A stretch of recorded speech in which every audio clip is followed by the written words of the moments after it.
Hello folks, I'm here today with a new jewel of the Hyundai IONIQ range. It's this, the IONIQ 6.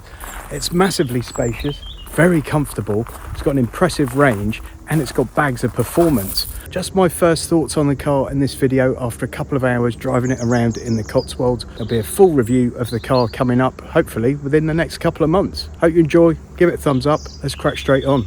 The immediate thing that strikes you when you get in this car and start to drive it is just how different it feels from the IONIQ 5. I must admit, I'd expected a very similar car, but with quite different styling. Although the two cars share the same kind of drivetrain, everything else is quite different. The suspension setup's very different. The IONIQ 5 is a great mile muncher. It cruises along brilliantly. It's a brilliant family car and it feels more like a family car.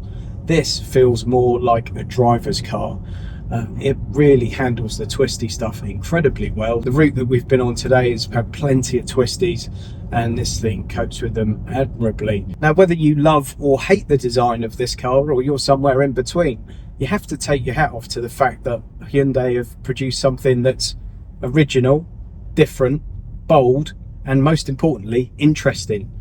There just aren't enough cars these days that provoke some kind of emotional reaction to the design of them. There are lots of cookie cutter cars around, let's face it. This is most certainly not one of them.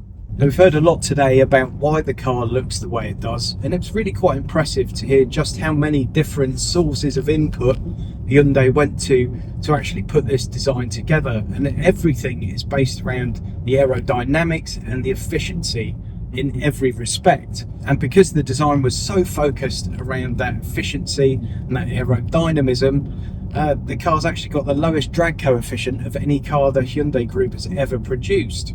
Now, the base level version of the car with rear wheel drive starts about 47 grand. It's the one I'm in right now. It's incredibly well equipped. I don't feel like it's really lacking for anything. And when I get the car in for a full review, I'll also talk a lot more about the efficiency side of things and the amount of work that's gone into this car, and a lot of it around the 800-volt architecture that sits behind it, which is very impressive indeed. In the full review, I'll talk lots more about the infotainment system and the interior, etc. I really just wanted to give you my initial thoughts of this car as soon as possible, and it's really impressive. It really is.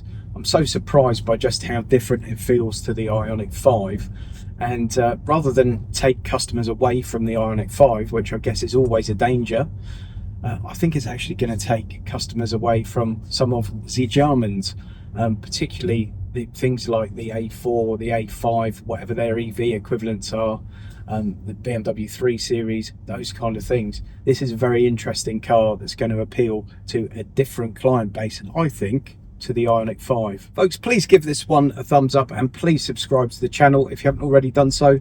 And if you're looking for the best lease deal on an IONIQ 6, please click the link to Lease Loco in the video description, where you'll be taken to all the best deals on the IONIQ 6 available at the time you click.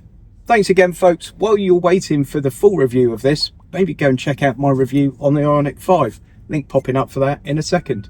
See you soon.